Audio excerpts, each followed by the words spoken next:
नमस्ते दोस्तों, आपका स्वागत है हमारे चैनल पर। आज मैं आपके लिए एक ऐसा खजाना लेकर आया हूं जिसकी चमक कभी फीकी नहीं पड़ती।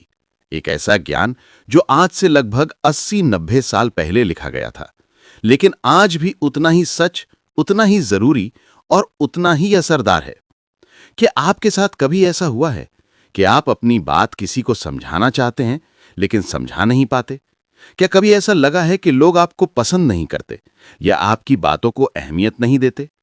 क्या आप अपने ऑफिस में, अपने घर में, अपने दोस्तों के बीच ज्यादा लोकप्रिय, ज्यादा प्रभावशाली बनना चाहते हैं? अगर इनमें से किसी भी सवाल का जवाब हां है, तो आज का ये वीडियो आपके लिए ही है। आज हम बात करने वाले हैं डेल कार्नेगी की महान किताब how to win friends and influence people के बारे में। हिंदी में इसे लोक व्यवहार के नाम से जाना जाता है। ये कोई साधारण किताब नहीं है दोस्तों, ये एक जादू की छड़ी है। ये वो चाबी है जो दुनिया के सबसे मुश्किल ताले, यानी इंसानी दिल और दिमाग के ताले को खोल सकती है। वॉरेन बफेट जैसे दुनिया के सबसे अमीर और सफल इंसान कहते हैं कि इस किताब ने उनकी जिंदगी बदल दी, और आज ये आपकी जिंदगी बदलने वाली है। हम इस किताब के हर एक सिद्धांत को, हर एक नियम को बहुत गहराई से समझेंगे, सिर्फ थ्योरी नहीं बल्कि प्रैक्टिकल उदाहरणों के साथ। मैं आपको कहानियां सुनाऊंगा, आपको ऐसी सिचुएशन में डालूंगा जहां आप खुद सोचेंगे कि हां, ऐसा तो मेरे साथ भी होता है। तो चलिए शुरू करते हैं इस अद्भुत सफर को। इस किताब को डेल कार्नेगी ने 4 मुख्य भागों में बांटा है। हम एक एक करके हर भाग के समंदर में गोता लगाएंगे और उसके कीमती मोती निकाल कर लाएंगे। लोगों से व्यवहार करने के बुनियादी तरीके, fundamental techniques in handling people. Del Carnegie कहते हैं कि किसी भी इंसान से अपना काम निकलवाने, उसे प्रभावित करने या उसे अपना दोस्त बनाने से पहले हमें कुछ बुनियादी नियम समझने होंगे। ये नियम इंसानी स्वभाव की नींव पर बने हैं। सिद्धांत नंबर 1, आलोचना, निंदा या शिकायत न करें। डोंट क्रिटिसाइज, कंडेम और कंप्लेन। यह सुनना शायद थोड़ा अजीब लगे ना, क्योंकि हमारी तो आदत होती है गलतियां निकालने की। बॉस कर्मचारी की गलती निकालता है, पति पत्नी एक दूसरे की, दोस्त एक दूसरे की। हमें लगता है कि आलोचना करके हम सामने वाले को सुधार देंगे, लेकिन डेल कार्नेगी कहते हैं कि यह हमारी सबसे बड़ी भूल है। जब आप किसी की आलोचना करते हैं तो आप सीधे सीधे उसके अहंकार यानी ईगो पर चोट करते हैं। और इंसान को कुछ भी बर्दाश्त हो सकता है, लेकिन अपने अहंकार पर चोट बर्दाश्त नहीं होती। आलोचना करने से सामने वाला सुधरता नहीं है, बल्कि वो डिफेंसिव हो जाता है। वो खुद को सही साबित करने के लिए बहाने बनाने लगता है, तर्क देने लगता है और मन ही मन आपसे नफरत करने लगता है। एक कहानी सुनाऊं? अमेरिका में एक बहुत खूंखार अपराधी था जिसका नाम था टू गन क्रॉली। वो एक पुलिस वाले का कातिल था और सैकड़ों जुर्म कर चुका था। जब पुलिस ने उसे न्यूयॉर्क की एक गली में घेर लिया, तो क्या आपको पता है उसने क्या किया? उसने एक चिट्ठी लिखी। उस चिट्ठी में उसने ये नहीं लिखा कि मैं एक बुरा इंसान हूं। उसने लिखा कि मेरे सीने में एक थका हुआ लेकिन नेक दिल है, एक ऐसा दिल जो किसी को चोट नहीं पहुंचाना चाहता। सोचिए, एक खूंखार अपराधी जो पकड़े जाने पर पुलिस से लड़ रहा है, वो भी खुद को गलत नहीं मान रहा। वो खुद को परिस्थितियों का शिकार बता रहा है। डेल कार्नेगी हमें यही समझाते हैं, दुनिया का हर इंसान, चाहे वो कितना भी गलत क्यों ना हो, वो अपनी नजर में खुद को सही ही मानता है। अल कपोन, जो अमेरिका का सबसे बड़ा गैंगस्टर था, वो खुद को जनता का सेवक कहता था। तो जब ये बड़े बड़े अपराधी खुद को गलत नहीं मानते, तो आम इंसान कैसे मानेगा? जब हम अपने कर्मचारी, अपने बच्चे या अपने जीवन साथी की आलोचना करते हैं, तो वो भी मन ही मन खुद को सही ही मान रहे होते हैं। हमारी आलोचना सिर्फ रिश्ते खराब करती है और कुछ नहीं। तो करें क्या? इसका मतलब यह नहीं कि हम गलत को गलत ना कहें, लेकिन तरीका बदलना होगा। आलोचना करने की जगह समझने की कोशिश कीजिए। यह सोचिए कि सामने वाले ने वैसा क्यों किया। उसकी जगह आप होते तो क्या करते? जब आप समझने की कोशिश करते हैं तो सहानुभूति पैदा होती है, और सहानुभूति से रिश्ते बनते हैं, बिगड़ते नहीं। प्रैक्टिकल उदाहरण, मान लीजिए आपके एक कर्मचारी हैं राहुल, जो बार बार काम में एक ही गलती कर रहे हैं। गलत तरीका, आप सबके सामने उसे डांटते हैं, राहुल तुम्हें कितनी बार समझाया है, तुम कभी अपना काम ठीक से क्यों नहीं करते?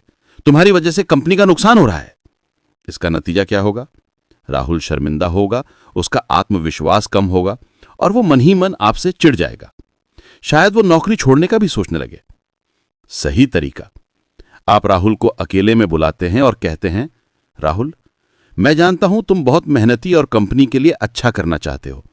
मैंने देखा है कि पिछले कुछ समय से इस काम में थोड़ी दिक्कत आ रही है। सब ठीक है? कोई परेशानी है क्या? चलो साथ में बैठकर देखते हैं कि इसे कैसे और बेहतर किया जा सकता है।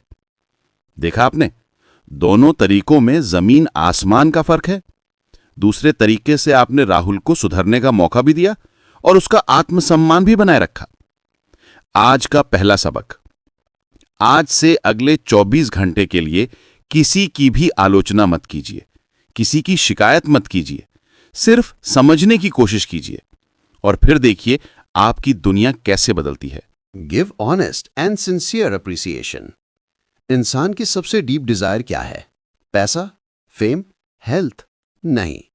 डेल कार्नेगी कहते हैं कि इंसान की सबसे डीप और हंग्री डिजायर है the desire to be important, यानी इंपॉर्टेंट फील करने की इच्छा। हम सब चाहते हैं कि लोग हमें पसंद करें, हमारी तारीफ करें, हमें रिस्पेक्ट दें। जब हमें ये नहीं मिलता तो हम अंदर से एम्प्टी फील करते हैं। अब सोचिए, आप अच्छे कपड़े क्यों पहनते हैं? आप सोशल मीडिया पर फोटोज क्यों डालते हैं? आप एक बड़ी कार का ड्रीम क्यों देखते हैं? इन सब के पीछे कहीं ना कहीं वही डिजायर छिपी है, इंपॉर्टेंट फील करने की, लोगों से अप्रिसिएशन पाने की। लेकिन यहां एक बहुत बड़ा कैच है। डेल कार्नेगी सिंसियर अप्रिसिएशन की बात कर रहे हैं, फ्लैटरी की नहीं। फ्लैटरी झूठी होती है, वो सेल्फिश होती है और इंसान का दिल इतना स्मार्ट होता है कि वो सच्ची तारीफ और झूठी फ्लैटरी में डिफरेंस समझ लेता है। फ्लैटरी करने वाले को कोई पसंद नहीं करता। सच्ची अप्रिसिएशन दिल से निकलती है। सच्ची अप्रिसिएशन तब होती है जब आप सच में किसी के अंदर कोई क्वालिटी देखते हैं और उसे एक्सप्रेस करते हैं। एक और स्टोरी सुनिए। चार्ल्स शैप, जो अमेरिका के सबसे बड़े स्टील इंडस्ट्रियलिस्ट में से एक थे, उनकी सैलरी $1 मिलियन पर ईयर थी। उस जमाने में ये एक ह्यूज अमाउंट था। उनसे किसी ने पूछा, क्या आप स्टील बनाने के बारे में सबसे ज्यादा जानते हैं? उन्होंने कहा, नहीं, मेरे अंडर काम करने वाले कई लोग मुझसे ज्यादा स्टील के बारे में जानते हैं। तो फिर आपको इतनी सैलरी क्यों मिलती है? श्वेब ने जो आंसर दिया वो सोने में तौलने लायक है। उन्होंने कहा, मुझे लोगों के साथ डील करने की अपने एबिलिटी के लिए इतनी सैलरी मिलती है और मैं जानता हूं कि किसी इंसान से उसका बेस्ट काम करवाने का एक ही तरीका है, अप्रिसिएशन एंड एनकरेजमेंट। मैं कभी किसी को क्रिटिसाइज नहीं करता। मैं लोगों को काम करने के लिए इंस्पायर करने में बिलीव करता हूं। इसीलिए मैं तारीफ करने के लिए हमेशा रेडी रहता हूं और गलतियां निकालने से नफरत करता हूं। ये वर्ड्स याद रखिए, तारीफ करने के लिए रेडी और गलतियां निकालने से नफरत। प्रैक्टिकल एग्जाम्पल, आप अपने आसपास देखिए। क्या आपकी मॉम रोज आपके लिए डिलिशियस खाना बनाती हैं? अगली बार जब वो खाना सर्व करें तो सिर्फ खाकर उठ मत जाइए। उनकी आंखों में देख के कहिए, मॉम, आज खाना बहुत ही टेस्टी बना है, आपके हाथों में मैजिक है। देखिए उनके फेस पर कैसी स्माइल आती है। आपका कोई दोस्त है जो हमेशा आपकी हेल्प के लिए रेडी रहता है, उसे एक दिन फोन करके कहिए, भाई मैं बस ये कहने के लिए कॉल कर रहा था कि तू मेरा बहुत अच्छा दोस्त है, तू हमेशा मेरे लिए खड़ा रहता है और मैं इस बात की बहुत रिस्पेक्ट करता हूं। आपके ऑफिस में कोई है जो चुपचाप अपना काम बहुत अच्छे से करता है, उसके पास जाके कहिए, मैंने आपका काम देखा, आप सच में बहुत डिटेल में काम करते हैं, आपसे अच्छा सीखने को मिलता है। ये छोटी छोटी बातें हैं दोस्तों, इसमें आपका एक पैसा भी खर्च नहीं होगा, लेकिन इसकी वैल्यू प्राइसलेस है। जब आप किसी की सच्ची तारीफ करते हैं तो वो उसे अपनी पूरी लाइफ याद रखता है। आज का दूसरा लेसन, अगले 24 आवर्स में अपने आसपास के 3 लोगों में कोई अच्छी बात ढूंढिए और उनकी दिल से तारीफ कीजिए, बिना किसी मतलब के, सिर्फ इसलिए क्योंकि वो इसे डिजर्व करते हैं। सामने वाले के अंदर एक ईगर वांट पैदा करो, यानी उसके अंदर एक तीव्र इच्छा पैदा करो। ये इस पार्ट का सबसे इंपॉर्टेंट प्रिंसिपल है। अगर आप किसी से कोई काम करवाना चाहते हैं तो उसका एक ही तरीका है। वो तरीका यह है कि आप उस इंसान के मन में वो काम करने की डिजायर पैदा कर दें। हम अक्सर क्या गलती करते हैं, हम हमेशा इस बारे में बात करते हैं कि हम क्या चाहते हैं। मुझे ये चाहिए, मेरा ये काम कर दो, तुम्हें ऐसा करना चाहिए। लेकिन सामने वाला आपकी बातों में क्यों इंटरेस्ट लेगा? वो तो इस बारे में सोच रहा है कि उसे क्या चाहिए। डेल कार्नेगी कहते हैं, अगर दुनिया में किसी को इन्फ्लुएंस करने का कोई एक सीक्रेट है तो वो है दूसरे व्यक्ति के पॉइंट ऑफ व्यू को समझने की एबिलिटी और चीजों को उसके और अपने एंगल से देखने की एबिलिटी। फिश पकड़ने जाते हैं तो हुक में क्या लगाते हैं, चॉकलेट या स्ट्रॉबेरी? नहीं, आप कीड़े यानी वर्म्स लगाते हैं। क्यों? क्योंकि आपको चॉकलेट पसंद है लेकिन फिश को कीड़े पसंद हैं। तो जब आप इंसानों के साथ डील कर रहे हैं तो आप अपनी पसंद की बात क्यों करते हैं? ये क्यों नहीं सोचते कि सामने वाले को क्या पसंद है? एक शानदार स्टोरी। डेल कार्नेगी न्यूयॉर्क के एक होटल में हर सीजन में 20 रातों के लिए पब्लिक स्पीकिंग के कोर्स ऑर्गेनाइज करते थे। एक सीजन की शुरुआत में होटल ने अचानक उनका रेंट लगभग 3 टाइम्स बढ़ा दिया। कार्नेगी गुस्सा हो सकते थे, फाइट कर सकते थे, कह सकते थे मैं इतने सालों से आपका कस्टमर हूं, आप ऐसा कैसे कर सकते हैं? लेकिन उन्होंने ऐसा नहीं किया। उन्होंने फिश को वही चारा दिया जो उसे पसंद था। वो होटल के मैनेजर से मिलने गए और कहा, मुझे आपका लेटर मिला और मैं थोड़ा सरप्राइज्ड हूं, लेकिन मैं आपको ब्लेम नहीं कर रहा हूं। अगर मैं आपकी जगह होता तो मैं भी शायद यही करता। आपका काम है होटल को ज्यादा से ज्यादा प्रॉफिट कमा कर देना, और अगर आप ऐसा नहीं करेंगे तो आपको जॉब से निकाल दिया जाएगा। फिर उन्होंने एक पेपर लिया और कहा, चलिए देखते हैं कि इस बढ़े हुए रेंट से आपको क्या फायदे और क्या नुकसान हो सकते हैं। फायदे यानी प्रोज में उन्होंने लिखा, आपका बॉलरूम खाली रहेगा जिसे आप डांस या दूसरी पार्टीज के लिए रेंट पर दे सकते हैं, जिससे आपको ज्यादा पैसा मिलेगा। नुकसान यानी कॉन्स में उन्होंने लिखा, पहला, आप मुझसे रेंट बढ़ाने की बजाय मुझसे अपनी इनकम घटा रहे हैं। क्योंकि मैं ये बढ़ा हुआ रेंट नहीं दे सकता तो मैं कोई दूसरा होटल देखूंगा। दूसरा, मेरे ये कोर्स हजारों वेल एजुकेटेड और रिच लोगों को आपके होटल में अट्रैक्ट करते हैं। ये आपके लिए एक फैंटास्टिक फ्री पब्लिसिटी है। अगर आप $5,000 का एडवर्टाइजमेंट भी न्यूज़पेपर में देंगे तो भी इतने लोग आपके होटल में नहीं आएंगे जितने मेरे कोर्स की वजह से आते हैं। और ये लिखकर उन्होंने पेपर मैनेजर की तरफ स्लाइड कर दिया और कहा, आप अपने होटल के भले के लिए सोचकर डिसीजन लीजिए। अगले दिन मैनेजर का लेटर आया कि रेंट सिर्फ 50% बढ़ाया जाएगा, 300% नहीं। देखा आपने, कार्नेगी ने एक बार भी ये नहीं कहा कि मैं क्या चाहता हूं। उन्होंने पूरी बात इस पॉइंट ऑफ व्यू से की कि होटल का क्या फायदा है। उन्होंने मैनेजर के मन में कम रेंट लेने की डिजायर जगा दी। प्रैक्टिकल एग्जाम्पल, आप अपने 5 साल के बेटे को आदत डालना चाहते हैं कि वो रोज सुबह जल्दी उठे। आप उसे डांटें तो शायद वो जिद करेगा। रॉन्ग अप्रोच, अगर तुम सुबह जल्दी नहीं उठे तो टीवी नहीं देखने दूंगा। राइट अप्रोच, आप उससे कहें, बेटा अगर तुम सुबह जल्दी उठोगे तो हमें पार्क में फुटबॉल खेलने के लिए एक्स्ट्रा टाइम मिलेगा। आपने उसकी डिजायर यानी फुटबॉल खेलने की डिजायर को जल्दी उठने के साथ कनेक्ट कर दिया। अगर आप कोई प्रोडक्ट सेल कर रहे हैं तो ये मत बताइए कि आपके प्रोडक्ट में क्या क्या फीचर्स हैं। ये बताइए कि उन फीचर्स से कस्टमर की लाइफ कैसे इजी होगी, उसका क्या फायदा होगा। आज का तीसरा लेसन, किसी से बात करने से पहले एक मोमेंट रुककर सोचिए, मैं इस इंसान को यह काम करने के लिए कैसे मोटिवेट कर सकता हूं, उसके लिए इसमें क्या फायदा है। 6 ways to make people like you। तो दोस्तों, अब तक हमने सीखा कि लोगों से डील करने के फंडामेंटल रूल्स क्या हैं। अब हम एक स्टेप आगे बढ़ते हैं। अब हम सीखेंगे कि लोगों को अपना दोस्त कैसे बनाया जाए। ऐसा क्या करें कि लोग हमें देखते ही पसंद करने लगें, हमारी कंपनी में रहना चाहें। ये बहुत इंपॉर्टेंट है क्योंकि जब लोग आपको पसंद करते हैं तो वो आपकी बात सुनते हैं, आपकी हेल्प करते हैं और आपके साथ काम करना चाहते हैं। प्रिंसिपल 1, दूसरे लोगों में जेन्युइनली इंटरेस्टेड हो जाओ। Become genuinely interested in other people. क्या आपने कभी सोचा है कि डॉग इंसान का बेस्ट फ्रेंड क्यों होता है? क्योंकि जब आप 8-10 घंटे काम करके घर लौटते हैं तो वो आपके ऊपर जंप करता है, आपको लिक करता है, पूंछ हिलाता है, ऐसे शो करता है जैसे वो सदियों से आपका ही वेट कर रहा था। वो आपसे कोई मतलब नहीं रखता, वो बस आपको देखकर खुश हो जाता है। डेल कार्नेगी कहते हैं, आप 2 साल तक लोगों को अपने में इंटरेस्ट लेने की कोशिश करके जितने फ्रेंड्स नहीं बना सकते, उससे कहीं ज्यादा फ्रेंड्स आप 2 महीने तक लोगों में सच्चा इंटरेस्ट लेकर बना सकते हैं। हम सबकी मिस्टेक क्या है? हम चाहते हैं कि लोग हम में इंटरेस्ट लें। हम अपनी स्टोरी सुनाना चाहते हैं, अपने अचीवमेंट्स गिनाना चाहते हैं। हम चाहते हैं कि हम पार्टी के सेंटर ऑफ अट्रैक्शन बने। लेकिन सच ये है कि दुनिया का हर इंसान अपने में सबसे ज्यादा इंटरेस्टेड है, आप में नहीं। जब आप सुबह उठकर मिरर देखते हैं तो आपको जो फेस दिखता है, आप उसके बारे में दुनिया के किसी भी फेस से ज्यादा सोचते हैं। तो अगर आप फ्रेंड्स बनाना चाहते हैं तो लोगों को वो दीजिए जो उन्हें चाहिए, उनमें इंटरेस्ट लीजिए। एक स्टोरी। हावर्ड थर्स्टन एक फेमस मैजिशियन थे। वो जहां भी जाते थे लोगों को अपना फैन बना देते थे। उनका सीक्रेट क्या था? क्या वो सिर्फ अच्छे मैजिशियन थे? नहीं। शो शुरू होने से पहले वो बैक स्टेज जाकर खुद से कहते थे, मैं अपने ऑडियंस से प्यार करता हूं, मैं उनका ग्रेटफुल हूं कि वो मुझे देखने आए, मैं उन्हें अपना बेस्ट परफॉर्मेंस दूंगा। वो लोगों में जेन्युइन इंटरेस्ट लेते थे। प्रैक्टिकल एग्जाम्पल, लोगों के बर्थडेज याद रखिए और उन्हें सबसे पहले विश कीजिए। जब कोई आपसे बात करे तो अपना फोन पॉकेट में रख लीजिए, उसे पूरा अटेंशन दीजिए। लोगों से उनकी फैमिली, उनके बच्चों के बारे में, उनकी हॉबीज के बारे में पूछिए। जब आप किसी से दोबारा मिले तो पिछली मीटिंग की कोई बात याद करके पूछिए, जैसे लास्ट टाइम आपने बताया था कि आपके बेटे के एग्जाम्स चल रहे हैं, कैसे हुए? ये दिखाता है कि आप उनकी बातों को याद रखते हैं। आज का चौथा लेसन, आज आप जिससे भी मिलेंगे उसके बारे में कुछ अच्छा और इंटरेस्टिंग जानने की कोशिश करेंगे। आप कम बोलेंगे और उनसे ज्यादा क्वेश्चंस पूछेंगे।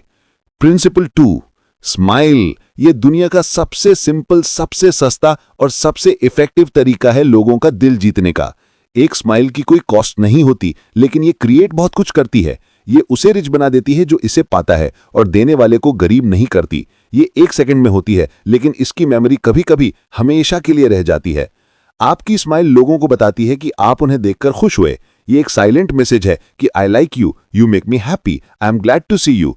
क्या आप ऐसे इंसान के पास जाना चाहेंगे जो हमेशा मुंह बनाकर रखता है, जिसके फेस पर हमेशा स्ट्रेस और सैडनेस रहती है? नहीं, हम सब चेयरफुल लोगों की तरफ अट्रैक्ट होते हैं। एक छोटी सी स्टोरी। न्यूयॉर्क के एक स्टॉक ब्रोकर ने बताया कि वो पहले बहुत ही ग्रम्पी और चिड़चिड़ा रहता था। उसने डेल कार्नेगी का कोर्स किया और स्माइल करने का रूल सीखा। उसने डिसाइड किया कि वो इसे ट्राई करेगा।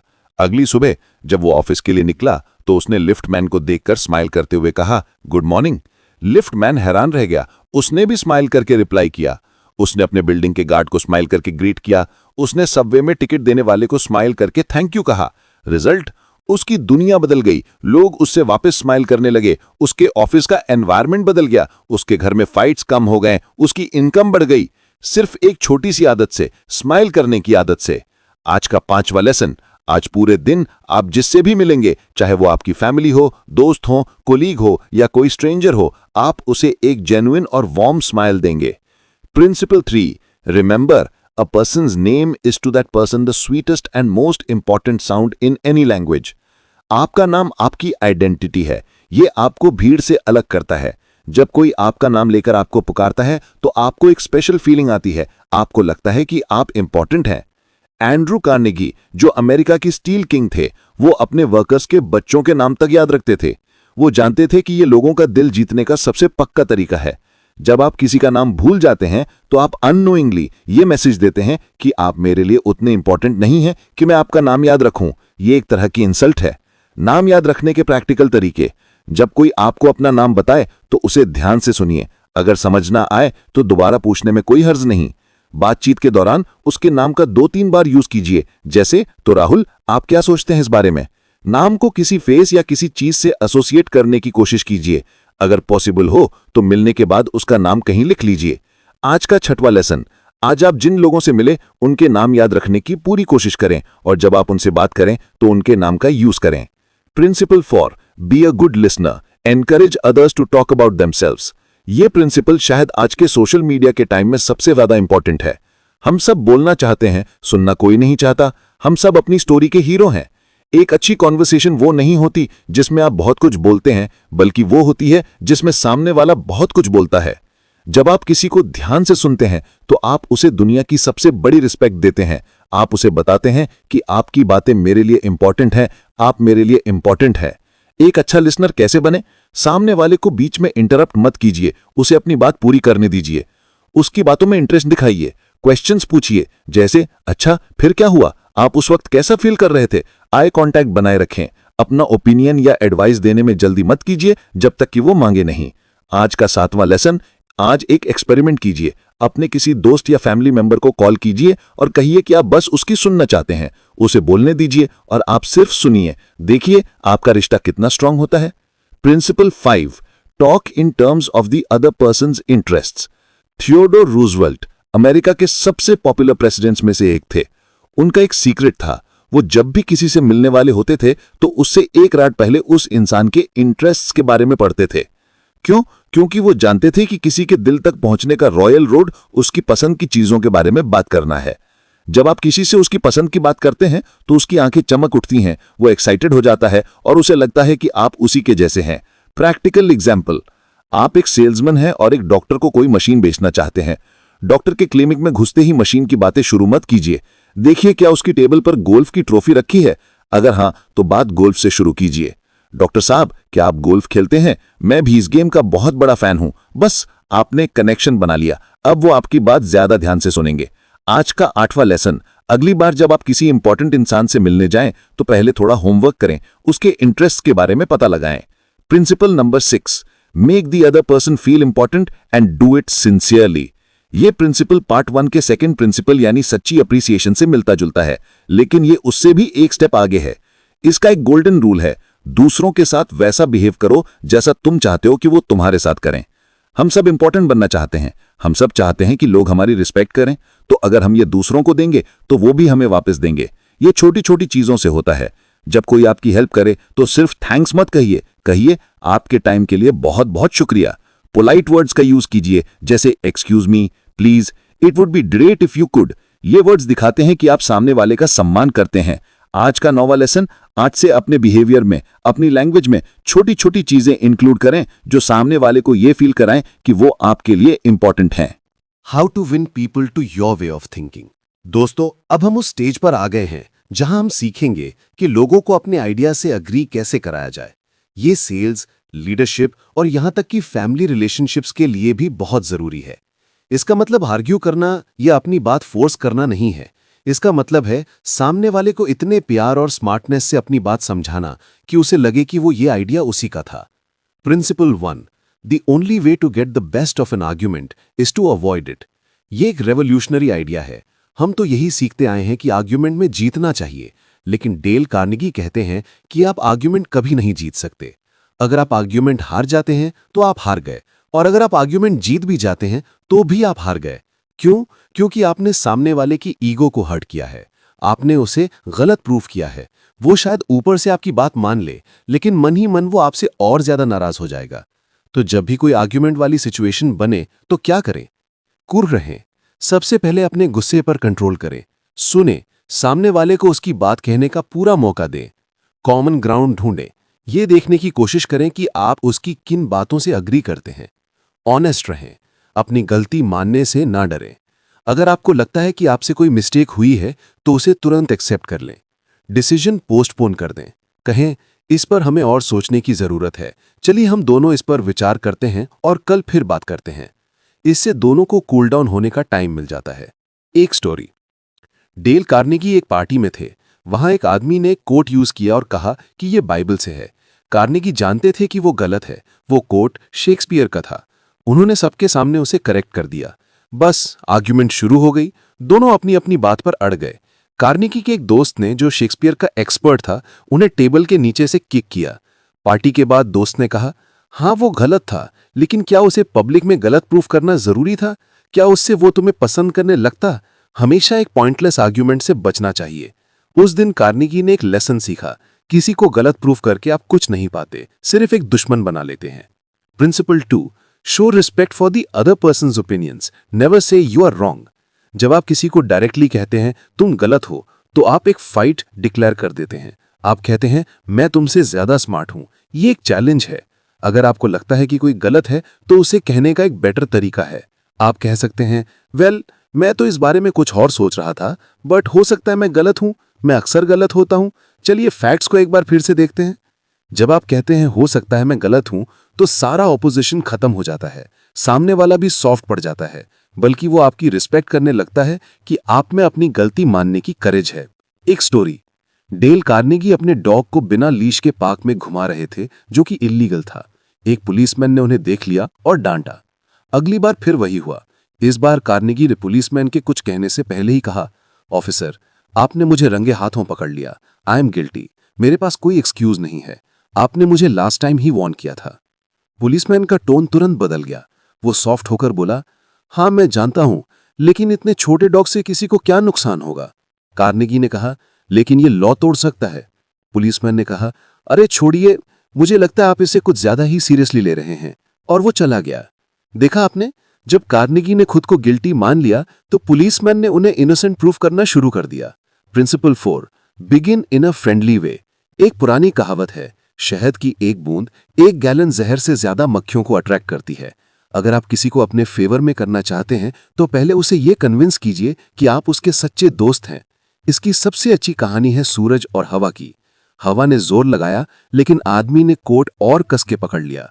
सूरज ने प्यार से धूप दी, आदमी ने कोट उतार दिया। सॉफ्टनेस और फ्रेंडशिप गुस्से और फोर्स से कहीं ज्यादा पावरफुल होती है। Principle 5, get the other person saying yes yes immediately. इसे सॉक्रेटिक मेथड भी कहते हैं।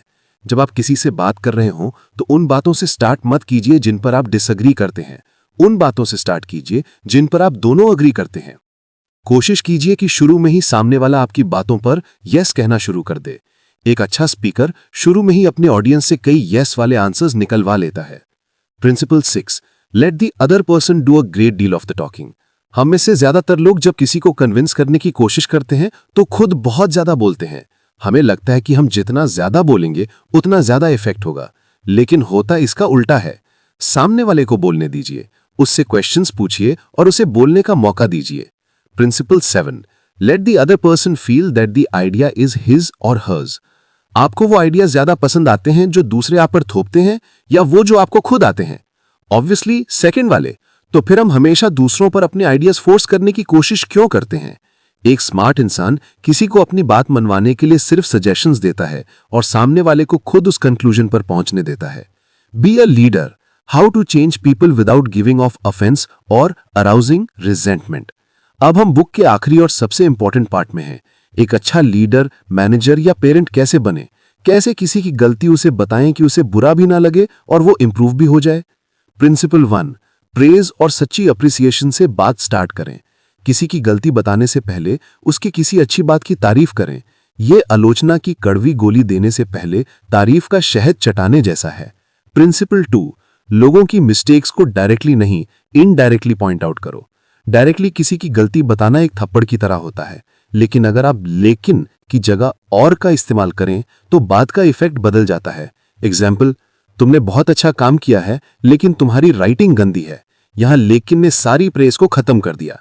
तुमने बहुत अच्छा काम किया है और अगर हम तुम्हारी राइटिंग भी इंप्रूव कर लें तो कमाल हो जाएगा। प्रिंसिपल 3, क्रिटिसाइज करने से पहले अपनी मिस्टेक्स के बारे में बताओ। जब आप ये दिखाते हैं कि आप भी परफेक्ट नहीं हैं तो सामने वाले के लिए अपनी गलती सुनना आसान हो जाता है। प्रिंसिपल 4, डायरेक्ट ऑर्डर्स देने के बजाय क्वेश्चंस पूछो। ऑर्डर्स ईगो को हर्ट करते हैं, लेकिन जब आप क्वेश्चंस पूछते हैं तो आप सामने वाले को डिसीजन मेकिंग प्रोसेस में इन्वॉल्व कर रहे होते हैं।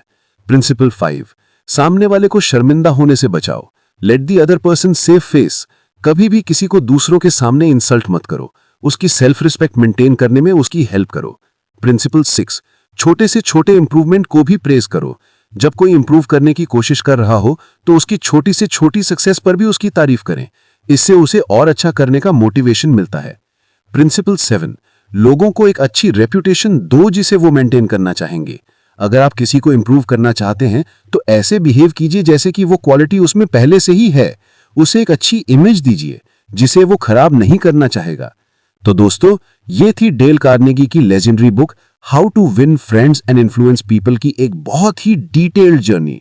ये बुक सिर्फ कुछ रूल्स या टेक्निक्स नहीं है, ये लाइफ जीने का एक तरीका है। ये एक फिलॉसफी है जो कहती है कि दूसरों को रिस्पेक्ट देकर, उन्हें समझकर और उनमें जेन्युइन इंटरेस्ट लेकर आप न सिर्फ अच्छे दोस्त बना सकते हैं और लोगों को इन्फ्लुएंस कर सकते हैं, बल्कि आप खुद भी एक बेहतर, ज्यादा खुश और ज्यादा सक्सेसफुल इंसान बन सकते हैं। नॉलेज लेने से चेंज नहीं आता दोस्तों, नॉलेज को अप्लाई करने से, उसे अपने बिहेवियर में लाने से चेंज आता है। मैं आपसे एक प्रॉमिस चाहता हूं, आज इस वीडियो में बताए गए इतने सारे प्रिंसिपल्स में से कोई भी एक प्रिंसिपल चुनिए, सिर्फ एक, और अगले 7 दिन तक उसे अपनी लाइफ में प्रैक्टिस करने की कोशिश कीजिए। मुझे नीचे कमेंट्स में जरूर बताइएगा कि आप कौन सा एक प्रिंसिपल चुनने वाले हैं। अगर आपको ये वीडियो, ये एफर्ट अच्छा लगा हो तो इसे लाइक करें, अपने उन दोस्तों और फैमिली के साथ शेयर करें जिनकी लाइफ आप चेंज करना चाहते हैं, और हमारे चैनल को सब्सक्राइब करना ना भूलें ताकि आप ऐसे ही लाइफ चेंजिंग नॉलेज से जुड़े रहें। आपका टाइम देने के लिए बहुत बहुत शुक्रिया। याद रखिए, आपकी सक्सेस आपके हाथों में है, लेकिन उसकी चाबी दूसरे लोगों के दिलों में है, और ये बुक उस ताले को खोलने की मास्टर की है। मिलते हैं अगले वीडियो में। तब तक स्माइल करते रहिए, सीखते रहिए और एक बेहतर इंसान बनते रहिए। जय हिंद।